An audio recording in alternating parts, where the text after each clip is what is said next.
पंजाबी में अपनी सिख कौम का शुक्रिया अदा करूं। अपनी उस सिख कौम का जिन्होंने कि असी चट्टान की तरह पाकिस्तान के नाल खड़े हाँ। अमरीका तो लैके भारत तक हर सिख ने कि असी चट्टान के नाल पाकिस्तान के नाल खड़े हाँ। क्यों? क्योंकि उन्होंने कहा पाकिस्तान साड़ी पवित्र धरती है। ननकाना साहब पे ड्रोन अटैक भेजा जाता है। ननकाना साहब क्या है? ननकाना साहब मेरी होंद है। ननकाना साहब मेरे लिए ऐसे जैसे आपके लिए मक्कातुल मुकर्रमा और मदीनातुल मुनव्वरा, मेरी उस जगह पे अटैक किया जाता है। उसी दिन रात को बैलिस्टिक मिसाइल छोड़ के अमृतसर पे अटैक किया जाता है। क्यों? अभी तो 6-0 है, ये 600 ना कहीं हो जाए। पाकिस्तान जिंदाबाद। और ये सत श्री अकाल राणा साहब तुहाडे तरफ सारी उस सिख कौम नूं जिहड़ी साडे नाल चट्टान की तरह खड़ी रही। जनाब स्पीकर, आज मुझे अब थोड़ा सा टाइम देंगे क्योंकि अंदर बहुत कुछ बोलने को था जो आपने मुझे टाइम देना है। सरदार साहब बिल्कुल। सबसे पहले तो आई विल बी बाईलिंगुअल क्योंकि मेरे जेडे भरा बाहर बैठे ने जेडे साडे वाले सिस्टम देख रहे हैं, मैं उन्होंने पंजाबी च गल करांगा, नाल मैं अपनी कौमी जुबान भी बोलांगा। जी, सबसे पाकिस्तान की कौम को मुबारकबाद पेश करता हूँ। खुदा ने हमें सुरखरू किया और इस सुरखरू करने में हमारी जो अमन की ख्वाहिश थी वो पूरी हुई। इस पर कोई शक नहीं कि पाकिस्तान की ये धरती, जिसको मैं अपने अकीदे के मुताबिक इसको पवित्र धरती मानता हूँ, मेरा हर सिख दुनिया के किसी कोने में बैठा है उसके लिए धरती बड़ी पवित्र है क्योंकि मेरे सिख मज़हब की बुनियाद यहाँ पे है।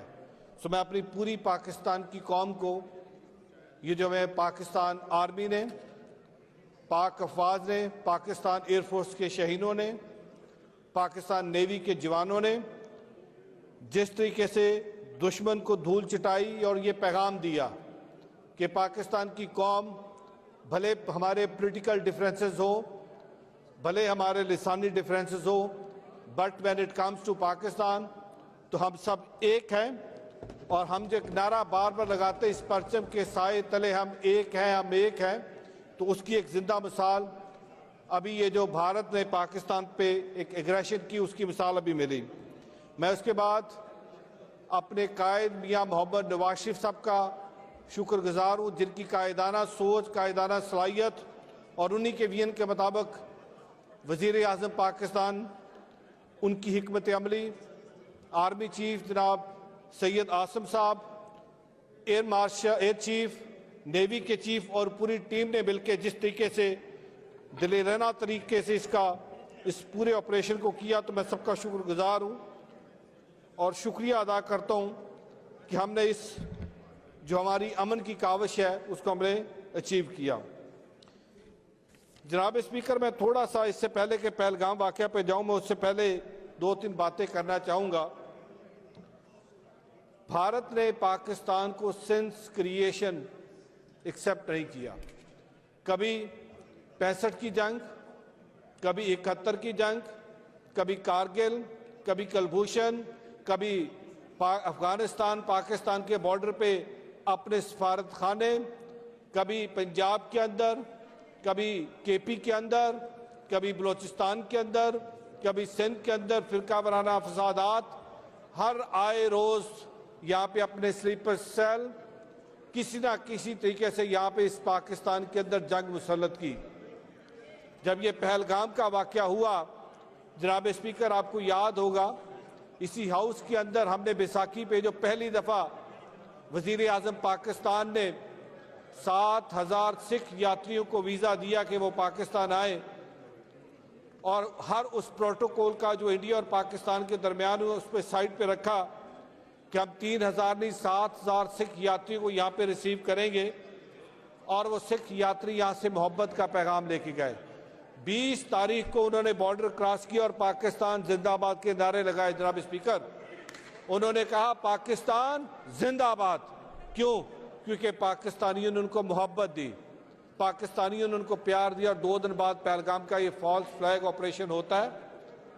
मैं अप्रिशिएट करता हूँ अपने फॉरेन ऑफिस को, मैं अप्रिशिएट करता हूँ अपने डिफेंस मिनिस्टर साहब को और मैं अप्रिशिएट करता हूँ अपने वज़ीर आज़म पाकिस्तान को, जिन्होंने कहा हम तहकीकात के लिए पाकिस्तान हाजिर है। आए आजादाना तहकीकात करते हैं, लेकिन कौन सी तहकीकात?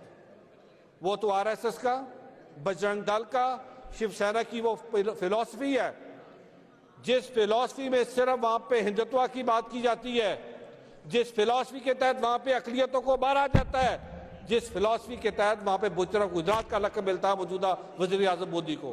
क्यों? क्योंकि वो अपने अलावा किसी और को एक्सेप्ट नहीं करता। पहलगाम हुआ, उन्होंने कहा हमने जंग लड़नी, हमने कहा हम अमन चाहते हैं, क्योंकि हम एक रिस्पॉन्सिबल स्टेट है, हम ये चाहेंगे कि इस खित्ते के अंदर अमन हो। मोदी सरकार अकेली भारत को रिप्रेजेंट नहीं करती।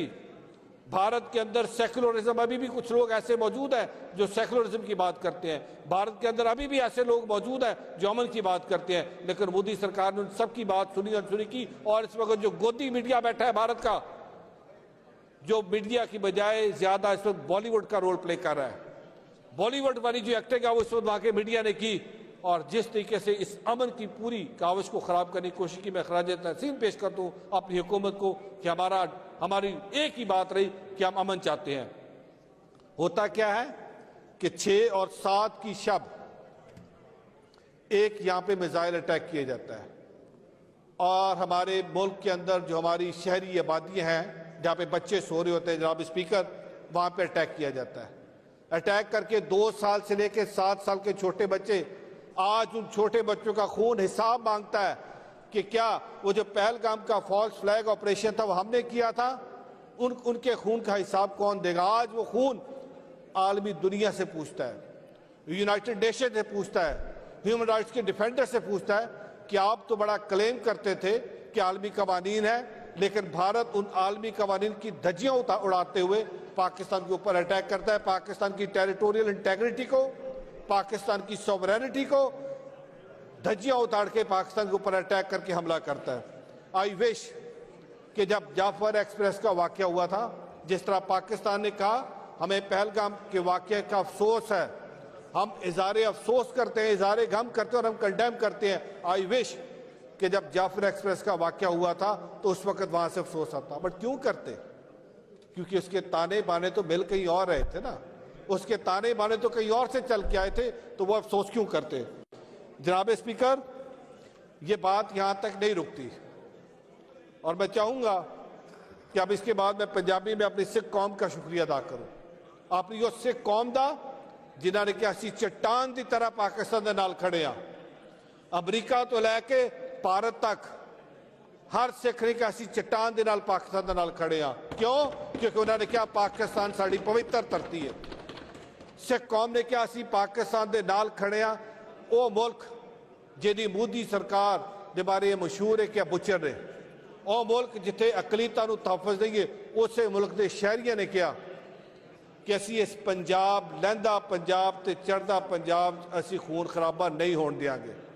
अगर मोदी सरकार नूं बहुत शौक है जंग लड़न का, जावन राजस्थान ते राही जावन गुजरात, जिथों उन्होंने लकब है बुजर ऑफ गुजरात का। सो मैं धन्नवाद करदा, मैं शुक्रिया अदा करदा स्विट्जरलैंड की संगत का, यूरोप की संगत का, अमरीका की संगत का, कैनेडा की संगत का, और मैं उन्होंने अज पैगाम दे रहा कि आओ पाकिस्तान च वसण वाला हर पाकिस्तानी, पाकिस्तान की सरकार तुहानूं बांह खोल के तुहाडा इंतजार कर रही है, तुहानूं पहले नालों इज्जत और ज्यादा सत्कार देवांगे। क्यों? क्योंकि जो पता लगा मोदी सरकार नूं कि पाकिस्तान के बारे सिख तो बड़ा पॉजिटिव है, उन्होंने मैं नफरत किदा पैदा करा। जनाब स्पीकर, ये बात यहाँ तक नहीं रुकती। आप जुल्म की इंतहा देखिए कि 7 तारीख की दोपहर को यहाँ पे भी राना अरशद साहब बैठे थे, ननकाना साहब पे ड्रोन अटैक भेजा जाता है। ननकाना साहब क्या है? ननकाना साहब मेरी होंद है। ननकाना साहब मेरे लिए ऐसे जैसे आपके लिए मक्कातुल मुकर्रमा और मदीनातुल मुनव्वरा, मेरी उस जगह पे अटैक किया जाता है। उसी दिन रात को बैलिस्टिक मिसाइल छोड़ के अमृतसर पे अटैक किया जाता है। क्यों? ताकि सिख को यह पैगाम दिया जाए कि पाकिस्तान आपकी मुतबारक जगहों पे अटैक कर रहा है। लेकिन मैं अप्रिशिएट करता हूँ अपनी सिख कौम को, मेरी सिख कौम डटी रही आखिरी लम्हे तक अपने पाकिस्तान के उस मौक़िफ़ के साथ जो अमन की हम बात करते हैं। सो मैं अपनी दुनिया भर की सिख कौम का शुक्रिया अदा करता हूँ। जनाब स्पीकर, अब सीज फायर हो गया। अब सीज फायर के बाद आज रात को डीजी अमोज की बात होगी और उस बातचीत में सीज फायर के आगे का जो लाए अमल है वो तरतीब दिया जाएगा। और मेरी ये ख्वाहिश होगी और मैं चाहूँगा, क्योंकि भारत ने हमेशा ये किया है, हर जंग के बाद, हर इस तरह की एग्रेशन के बाद सीज फायर होता है, लेकिन उस सीज फायर की वायलेशन होती है। हमारी इंडस वाटर ट्रीटी जो हमारी लाइफ लाइन है, हमारा पानी रोका गया, आबी जारियत की गई, मीडिया के ऊपर बाकायदा तौर पे एक वार खेली गई। आज हमें ये देखना है कि हमने भारत के साथ मिलकर सबसे पहले इंडस वाटर ट्रीटी को बहाल करना है। करतारपुर कॉरिडोर जो मियां नवाज शरीफ साहब की सोच थी, मियां नवाज शरीफ साहब का सिख कौम के लिए तोहफा था, आज उस करतारपुर कॉरिडोर को दोबारा बंद किया। आज उस करतारपुर कॉरिडोर को वीरान किया गया, क्योंकि मोदी सरकार को पता है अगर करतारपुर कॉरिडोर खुला रहा तो वहां पे जब सिख जाएगा, वहां से मोहब्बत लेके आएगा, पैगाम लेके आएगा। राणा साहब वहां से जफ्फी डाल के भेजेंगे, राणा साहब तो भी सलूट कर दिया जनाब। ਅਸੀਂ हमेशा तो एक्नॉलेज किया कि ਤੁਹਾਡੀ दौरे को उमत बढ़े, लेकिन सोच साड़ी सी तुसी बनाया, ਅਸੀਂ ਤੁਹਾਡਾ भी शुक्रिया अदा कर दें। तो मैं ये चाहूंगा कि करतारपुर कॉरिडोर को दोबारा बहाल किया जाए। और आज इसी हाउस से मैं अपनी सिख कौम को ये भी पैगाम देता हूँ कि पाकिस्तान ने कहा कि हम भारतीयों को वीज़े नहीं देंगे, लेकिन जब सिख कौम की बारी आएगी हम कोई वीज़ा कैंसिल नहीं कर रहे। सो आज हम उनको पैगाम दे रहे हैं कि आप अप्लाई करें, हम चाहेंगे कि हमारे साथ जुड़े। उसके बाद जनाब स्पीकर, कश्मीर जो हमारा मेन इशू है, जो मेन मुद्दा है, मैं चाहूँगा कि कश्मीर पे बात की जाए। आज पाकिस्तान की सबसे बड़ी फतह ये है कि भारत बार बार कहता था कि कश्मीर हमारा इंटरनल इशू है। आज पाकिस्तान ने कश्मीर को इंटरनेशनल इशू बना के अपनी सबसे बड़ी जीत ली है। आप जब कश्मीर इंटरनेशनल इशू बन गया तो हमें सबसे पहले वो जो 370 वाला इन्होंने रिवोक किया था, आज हमें उस पर बात करनी चाहिए। कश्मीर की पुरानी हैसियत बहाल करवा के अब जिस तरह कश्मीरी चाहते हैं उसका फैसला उस तरीके से होना चाहिए। जनाब स्पीकर, मैं ज़्यादा टाइम ना लेते हुए, क्योंकि इस वक्त और भी मेरे बहुत सारे दोस्तों ने बात करनी होगी, आखिर में मैं अपनी बात को समेटते हुए सिर्फ ये कहूँगा कि पाकिस्तान की ये धरती हमेशा अमन की ख्वाह है। और हमने बार बार मीडिया पे भी, DGISPR ने भी, आर्मी चीफ ने भी, उसके बाद मियां मोहम्मद नवाज शरीफ साहब ने भी और शहबाज शरीफ साहब से भी अमन का पैगाम जाता रहा, लेकिन अमन को हमारी कमज़ोरी ना समझा जाए। अमन हमारी ख्वाहिश है, अमन हमारी कमज़ोरी नहीं है। सो आज इस हाउस के से इकट्ठी आवाज़ जा रही है कि अगर आप दोबारा पाकिस्तान पे जारियत करेंगे, भरपूर जवाब दिया जाएगा। अभी तो 6-0 है, ये 600 ना कहीं हो जाए। पाकिस्तान जिंदाबाद।